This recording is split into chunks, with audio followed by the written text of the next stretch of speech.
For Global Business Update, Michael Wilson joins us now from London. Good morning, Michael. Morning. Shares in Asia Pacific actually a little bit mixed. Investors really just asking themselves the normal kind of questions. How bad is the COVID thing going to be in China? The Nikkei 225 climbed about 0.5%. S&P ASX in Australia rose about 0.75%. The Hang Seng that reversed its gains yesterday to fall about 1/3%. And in mainland China, the Shanghai Composite rose about 0.75%. So basically just a very mixed picture as often happens.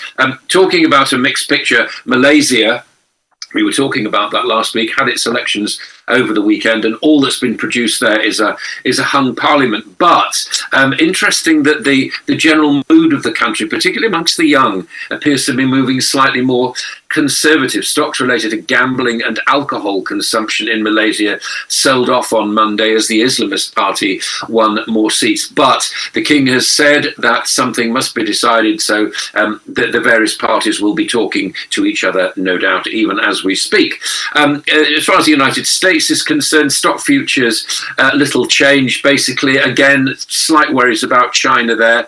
It's going to be a strange week this week because we've got Thanksgiving on Thursday and then Black Friday, of which more in a moment, which will sort of show where retail's actually going as well. Disney 6.3% gain given the return of Bob Iger. I'll have a little bit more of that in just a second.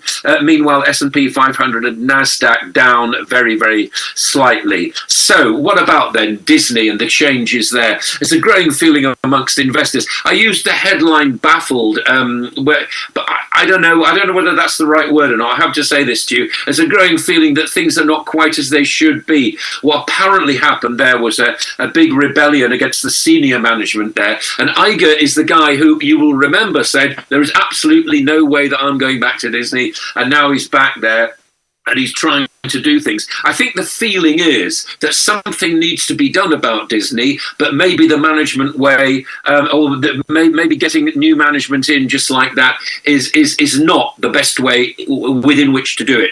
But we'll talk about that in a second, because also we've got some news about Elon Musk, and what he's doing is, you remember the business about having a blue tick and all the rest of it, which is going to cost money, cost about $8, I think, to make sure that you are who you say you are. In other words, the validation process. Well, that's been slightly delayed now. And this is the Musk who was saying to people, my way or the highway, shut the offices over the weekend, etc., etc. Would you be wanting to work for a company like that? I don't know, really. I have to say it puts me off. I mean, he may be a brilliant man, but you need management guidance, which is quite good.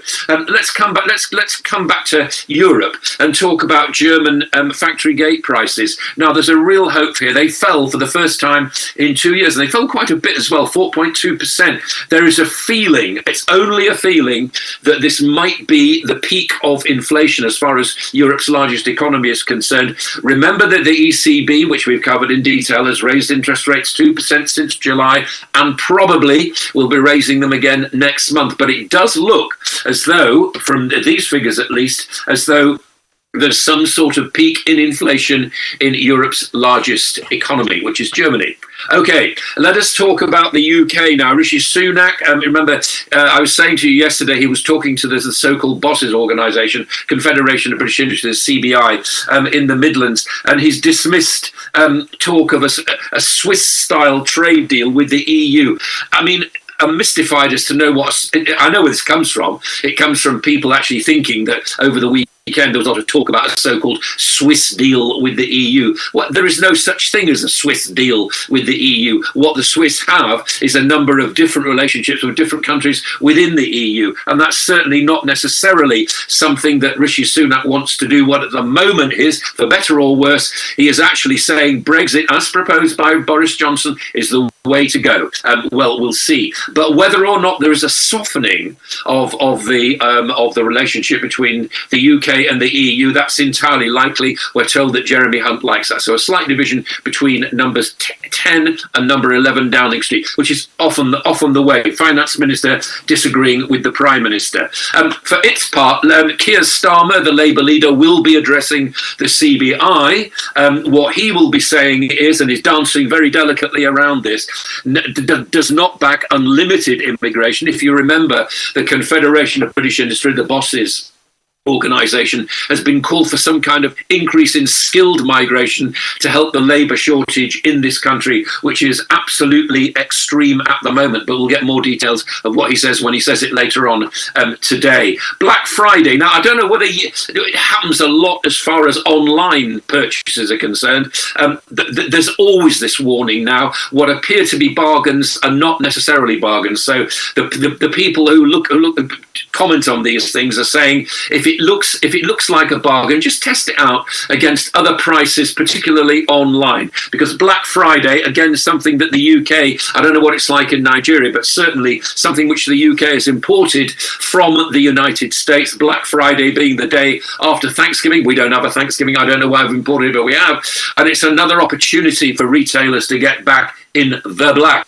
Hence Black Friday, and of course Cyber Monday, which comes, unsurprisingly, on Monday after Black Friday as well. So maybe more bargains there. But the key is check the prices, because everything is not necessarily a bargain.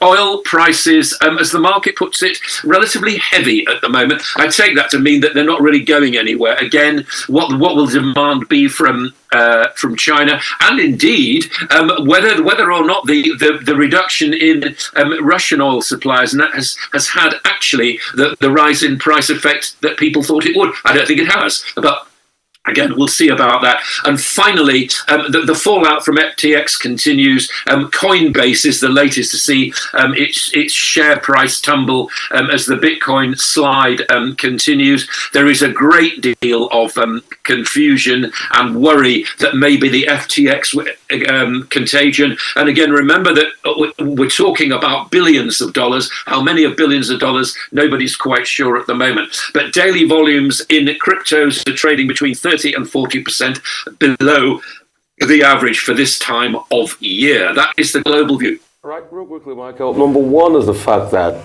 England does need a Swiss-style deal, because trade is not as it was touted pre-Brexit. And that's why I say even the debate for Brexit was faulted. These are the things they ought to be talking about rather than talking about the curvature of bananas then. England does need that deal. England is reeling from that deal. A lot of products cannot come in.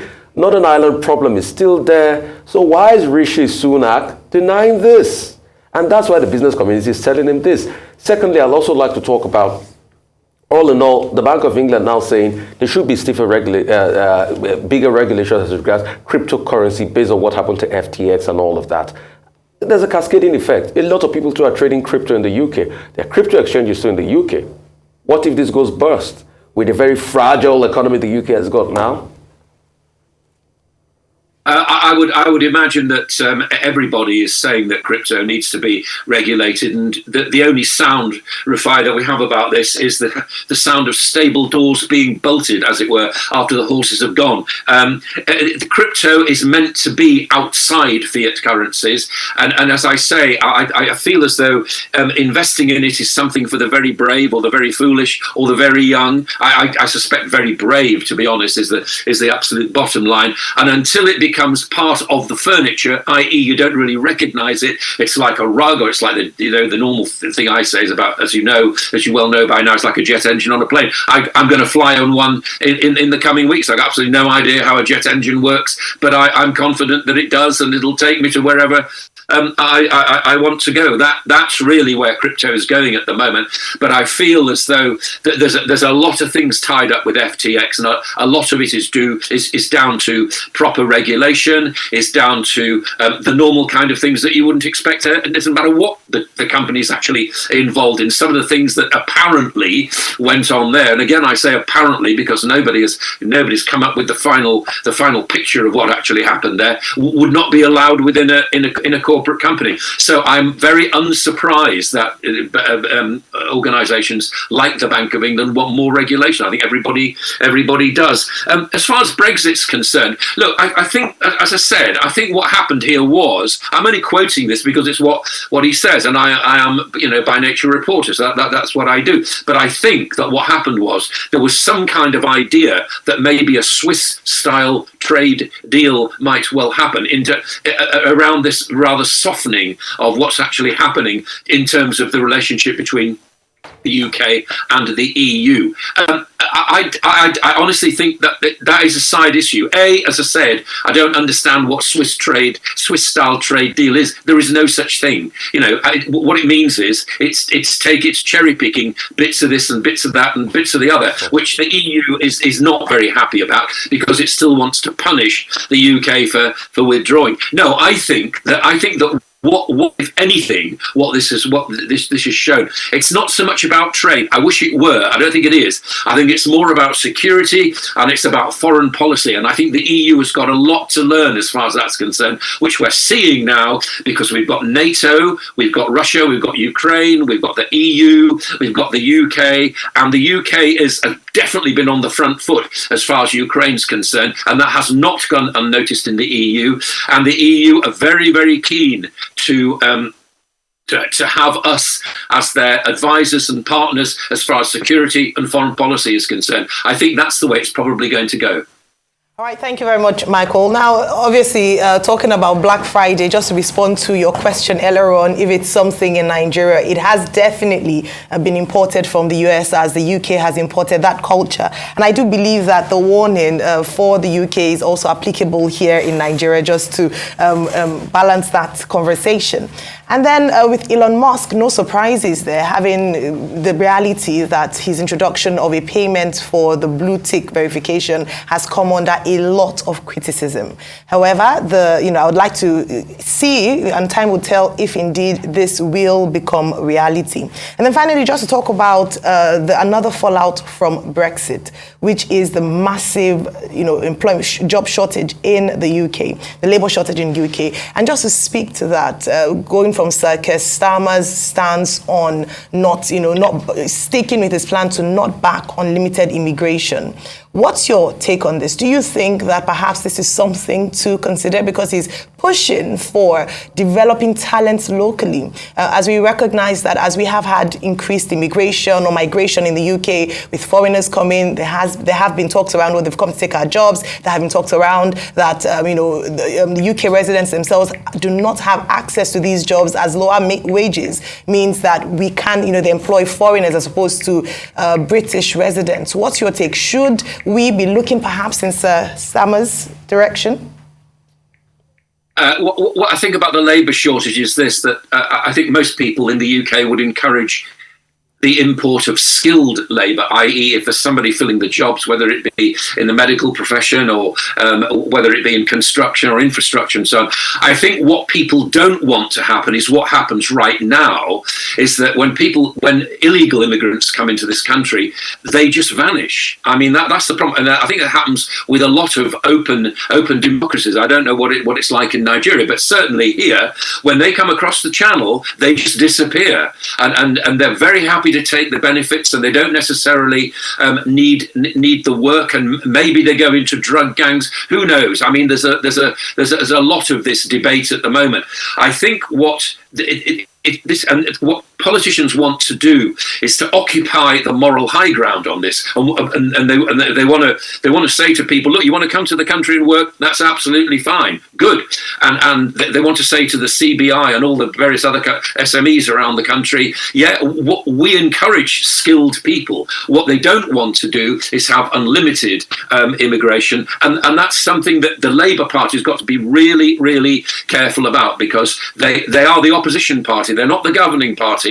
And you have to be careful when you see some of the ground which has been taken away from them in the way that the Tories and the Conservatives are doing right now. What they're saying is, we don't mind skilled migration, but we don't want to have unlimited immigration. And that, I think, is something that both the leaders are having to dance around.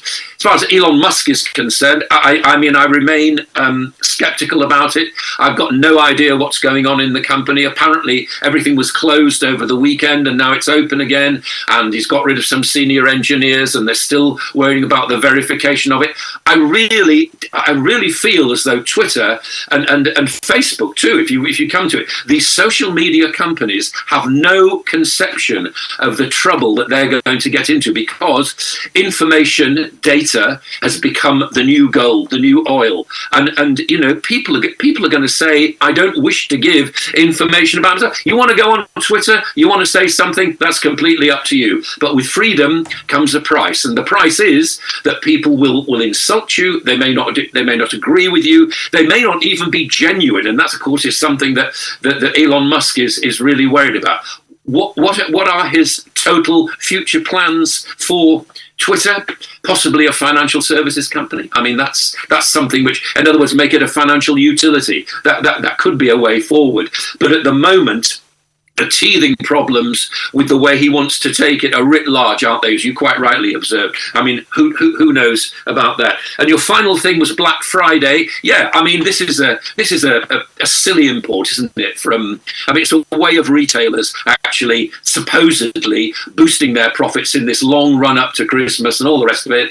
And is it imported from the United States? Yes, it is. Surprise, surprise. Some of the things on which are touted as bargains aren't bargains. So with freedom comes the price. Your prices, check the prices. Well, Michael, let me start with the CBI conference in Birmingham. Rishi Sunak addressed that conference yesterday, and I think he already addressed the matter of the Swiss-style, Brexit option. He made it very clear that he's a Brexiteer, and that while they're open to trade, while Britain is open to trade with other countries, he's not going to reverse Brexit. And there is no disagreement between him and the Chancellor. He made that clear enough. However, in a recent YouGov poll, the outcome was that, in fact, 56% of the British to 32%, in fact, regret voting for Brexit and would rather have stayed within the European Union. That was quoted in one of the papers today. But today, Keir Starmer of the Labour Party is going there. But what he will be telling, the Confederation of Business Industry is different from what Tony Danker has been saying in the last 2 days. Tony Danker, the boss of the CBI, he says, look, you need more immigrants to be able to address labor shortages in Britain. But Keir Starmer is going there to say that, look, the economic dependence on immigration has to stop.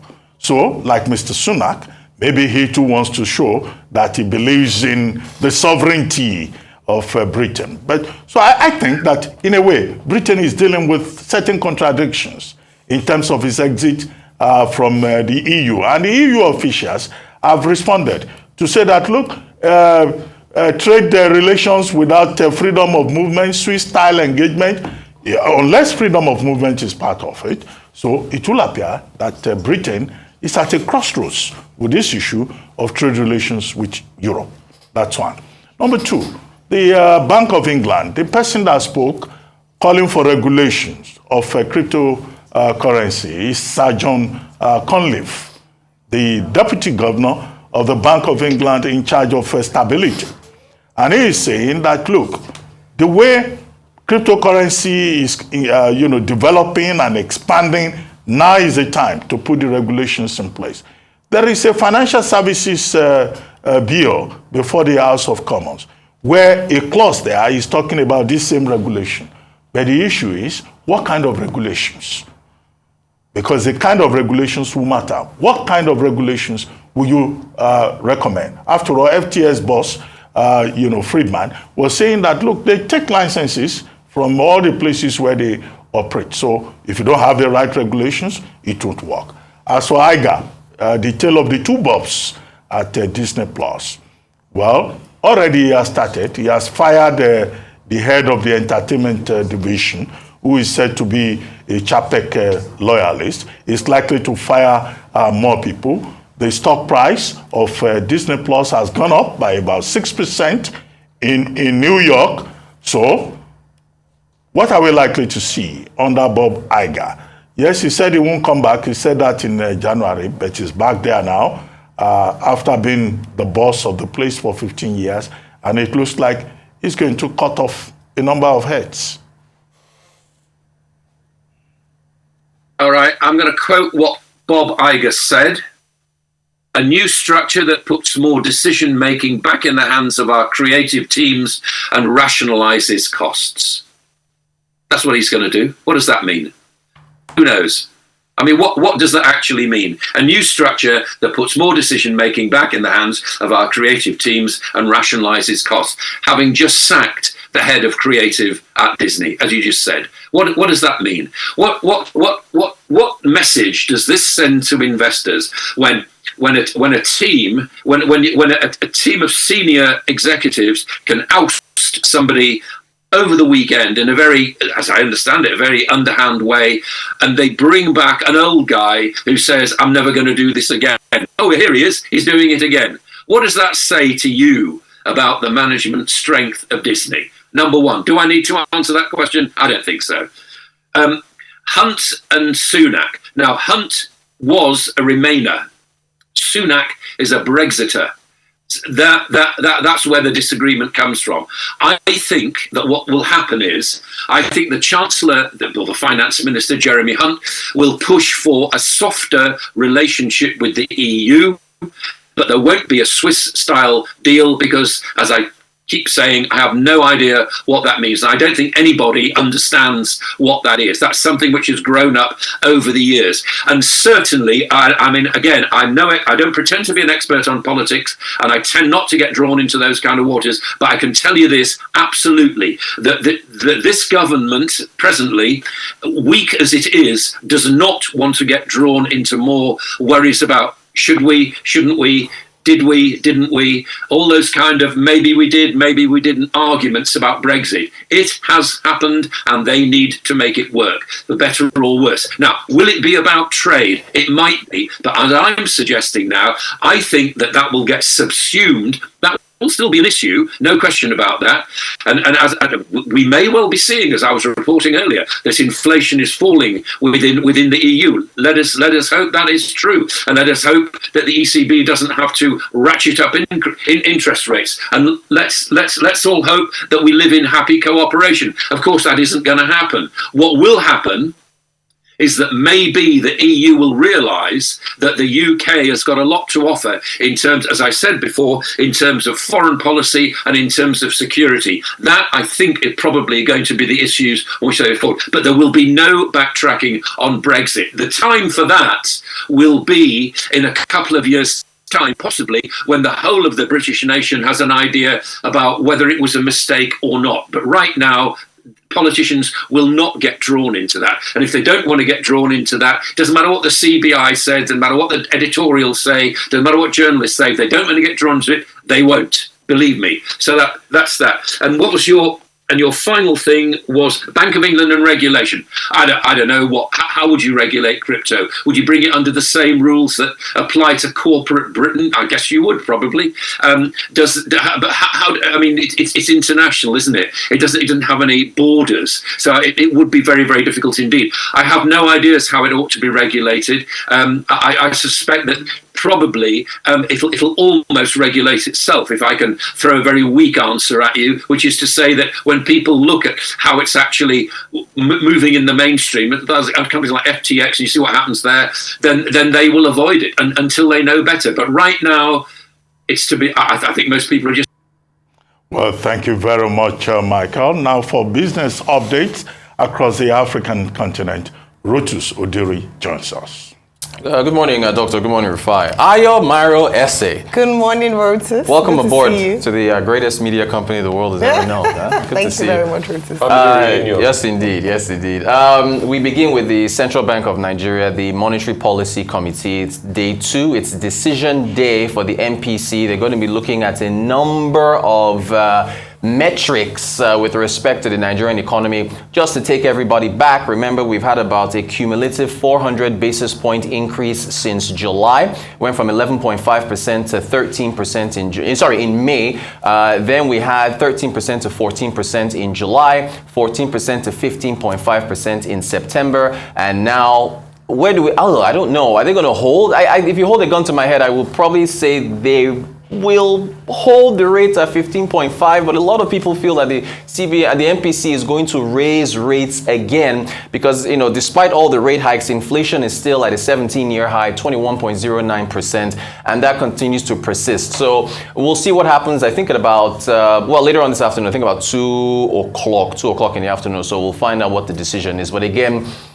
a number of headwinds that's facing the Nigerian economy. The monetary policy side is doing what they can. They still need the support of the fiscal side. So we'll see what decision, we'll see what comes out of that decision later today.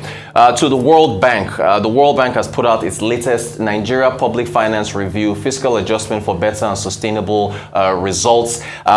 This is a new report that they put out. A big panel discussion yesterday. Dr. Doyin Salami, Director General of the the Debt Management Office, Patience Oniva. This is Shubham Chuduri, of course, the World Bank's country director for Nigeria. Their lead economist, Alex Sanai. He also put forward the report in depth. Let's go through a couple of these things. They're very important. And I feel this is what the presidential candidates should be debating day in, day out. So let's take a look at the first chart here from the report, where they looked at Nigeria's revenues and how the revenues have declined. This is revenue as a percentage of GDP. So from 2010 through to 2020, we've just barely double digits, barely 13% on the far left of your screen, going all the way. You can see 2016 was pretty bad. We fell to about 9.7%, climbed up a bit, but we're still barely, I think about 6.9, barely 7% of GDP.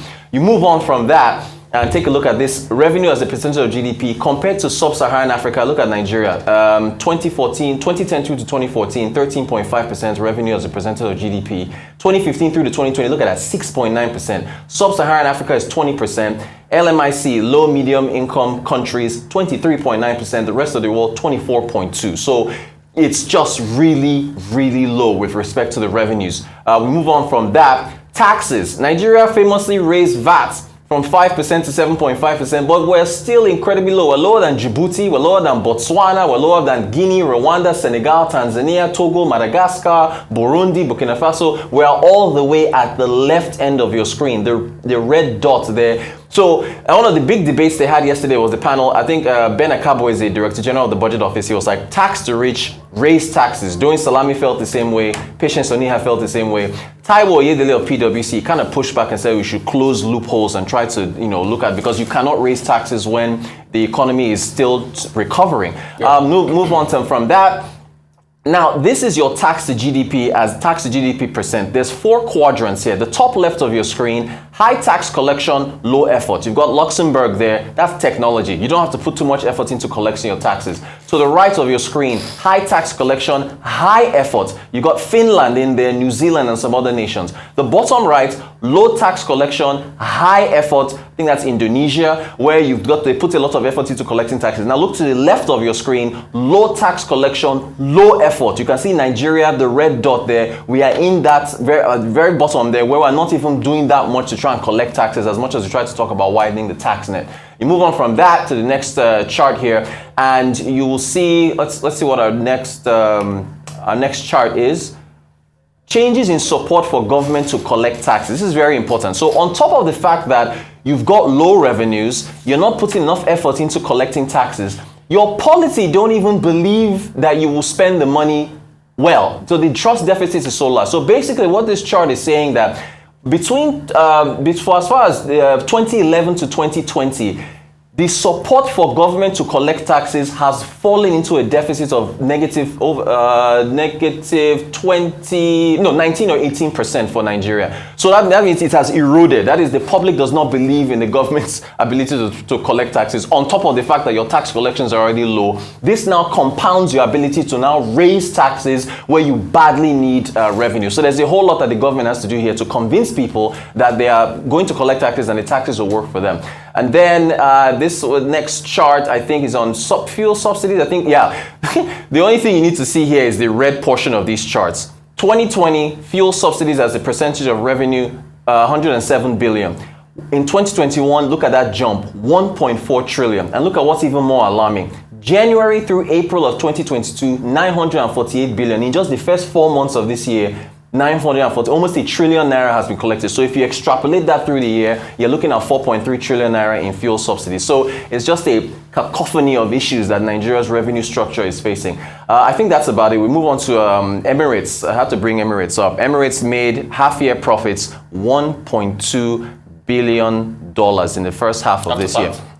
After tax, revenues was 15 billion, which just tells you how much taxes and administrative costs eat up the aviation sector, where you've got revenue of 15 billion and you're only coming down to profit of 1.2 billion. But crucially, Emirates is sitting on $8.9 billion of cash. Their cash reserves are very high, and it's able to allow them it allowed them to basically support the company during tough times. Now, of course, this is supported by the government of the UAE, and so there's a lot of tax incentives and assistance they get from the government. But half year last year, it was a loss of 1.7 billion. They swung to a profit. And then also, interestingly enough, they have doubled their flights to Nairobi. So with all the issues you've seen them having with Nigeria, the visa issues, there are other relationships they've maintained with other African nations, other African cities like Nairobi, where they've doubled their flights. And that, finally, wait, you just mentioned, what did I mention? Black Friday, right? We've imported Black Friday from the West, but we don't have any data. We do not know how much we spend on a retail basis, how much business we don't. The data. Where? But the e-commerce companies are not releasing. Why? They release it in the other countries. In the UK, they release it. No. So the question is, have we asked them? I think what you just do is, hang on a minute. What you just put a call across them. I have. Refer, they refuse. They haven't answered my calls. So back end conversation. Yeah. I have had notification about some data sets from a certain e-commerce company. Growing? Is it growing? No, it's plummeting. No, I mean, I can tell you. Well, there you go. Okay. So that's why they don't want to give us the numbers. Probably the reason why they don't release the numbers is that the numbers are not good. They are bad. Sequel to that, I mean, I have run an e-commerce company for myself, so I know what goes on back end. It's not as fantastic as you see it to be. Yeah. Most of the things that take most of the revenue away is fulfillment. The most important thing in e-commerce is fulfillment. I send you a product, you buy a product on my website, I send you the product, it takes 2 weeks before fulfillment. Wow. You have a window to return. Fulfillment is after I send you the product, and you say it's okay, and you don't return. Amazon has next day air. No. 24 hours, you get 48 hours. When you even deliver the product, but the cultures differ in Nigeria, because Rotus, I have done this business, I've been in this business. You deliver the product sometimes, Nigerians wait 3 or 4 days before that 2-week window, and they send the product back to you, and they say they want a refund. They make them pay. And guess what happens? No, payment on delivery, and what is it called? Pay before delivery. Right. It's quite a tough tax to break. Anyway. It is a tough. So there are many problems. But let me quickly come to the World Bank issue. Yeah. I mean, all they have just done is tell us what we already know. No, they're just giving us our report card. You remember when you go to school then and you come back, they say, "Where's your report card?" This is Nigeria's report card. It's scary. This is President Buhari's report card. Yeah. Say that again. This is President Buhari's report card in 8 years. Thank you, sir. Thank you so much. And those are the figures there. So when anybody wants to come and defend, we are not collecting enough taxes, we are not doing anything right, governmental revenue has plummeted, we can't collect enough resource, people don't even trust it. How will people trust the government to pay taxes when the humanitarian minister was just saying that she didn't know how budgetary provision in her department was inflated by over 10 times the cost? Just imagine. At the Senate yesterday. Yeah. So how will people trust government to pay taxes when the accountant general, can you imagine the point? The accountant, the man that ought to be keeping accounts of the country's resource, is doing a plea bargain over 100 and something billion stolen. He's doing a plea, he's asking for at the point, ask for a plea bargain. That case is still on. So those are the problems. This is our report card. But the question on route is, what do we want to do about it? Number one, some gray areas are that subsidy. Either way, it has to go. We have to bite the bullets. We have to take the tough decision. Secondly, we have to increase collection. Our tax to GDP ratio is one of the lowest on the West African sub-region. Go to Benin. Benin is doing way better than us. All right? So we have to be able to show up that potential. Thirdly, accountability in government revenue.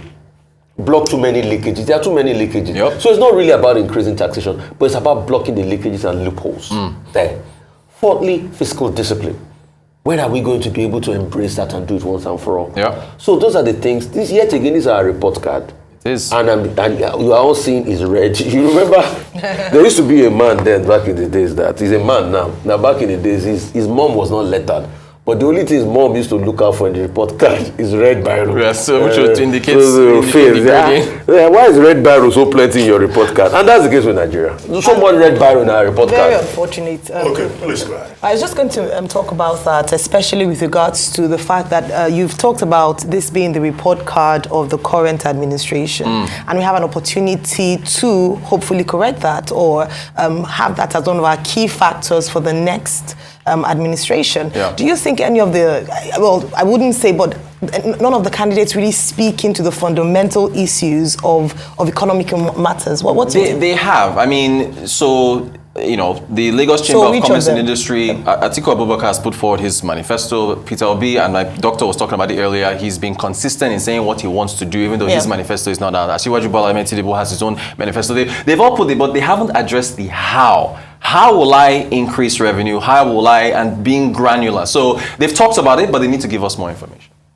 Well, Rochus, you recall that when we were discussing the 2023 budget, President Muhammadu Buhari devoted a whole paragraph in that budget speech to say that Nigeria's problem is revenue. The question, therefore, is how do you increase this revenue? Is it through borrowing? Some people have recommended taxation. So as you were saying, tax the rich, increase taxes. I was shifting in my chair and I was remembering Greenfield's The Taxman Cometh. Yes. You know, and some other literature on that theme, The Taxman Cometh.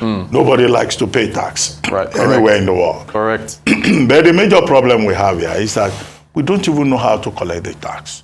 So instead of saying tax the rich, increase taxes, which is the default position for Nigerian administrators, how about expand the tax net? So if you expand the taxation net, you bring more people into that net, the next question will be tax management, tax administration, which is the technical phrase, the more correct term. So what do you do with the tax? You use our tax to have a convoy of vehicles. persons. You use our tax to go and recruit 10,000 assistants who will be feeding fat on the Nigerian state for doing nothing. This is where the problem is. Indeed. And that is why a person like Peter Obi said yesterday that he's going to cut wastages. He's going to run a lean government. Okay? That's the kind of thing we want to hear. Cut the fat. What happened to the Oronsaye report? Good question. How about efficiency and accountability? These are the kind of questions that we need to raise. Instead of people just saying, tax the rich, increase taxes. You increase taxes for people who cannot even get ordinary fuel, to survive. Or who cannot afford a bag of rice. Okay, that's that. Emirates, you talked about Emirates. Emirates says, they've made so much money this year. They have. By Q3 2022, their net profit, they're very happy with it. They want to return their operations to pre-pandemic levels. They want to increase their flights to 14 flights per week to Nairobi. They are promising people who travel on that route, free movement to about 130 destinations of the world. Okay, maybe that's why you are celebrating them. I don't know, because they also say that this will help Kenya's tourism. Indeed. But we have issues with Emirates in Nigeria. We do. One issue is the issue about the repatriation of their funds, right? They say is about 80-something million dollars that they've not been able to repatriate. They stopped flights to Nigeria at a point. They stopped it a second time. Now, the Nigerian government has not resolved that. In retaliation, some Nigerian airlines, I think Air Peace, has also had to suspend its flights to Dubai. Yeah. And what is the excuse? Because Nigerians cannot even get visas to Dubai. And it's not just Nigeria. There are 17 other countries that are involved, in that, what you may say, discriminatory thing. Yeah. So good for the Kenyans. Emirates can go there 14 times a week. Yeah. But is it reciprocal? Because that is the point that has been raised by airline operators of Nigeria. Right. To say that Emirates is not respecting the terms of the BASA, the BASA, the Bilateral Air Services Agreement. Yeah. And that if Emirates will be allowed to fly into Nigeria with a certain frequency, increased frequency, then it should be reciprocal. So I hope the Kenyans are looking at that dimension of it instead of just jubilating that Emirates is coming to our country. We have issues with Emirates. The airline operators of Nigeria have also raised issues with the deal with Ethiopia Airlines and Nigeria Air. So I don't think we should just dismiss this as fables. There are concrete issues that are related to our national interest.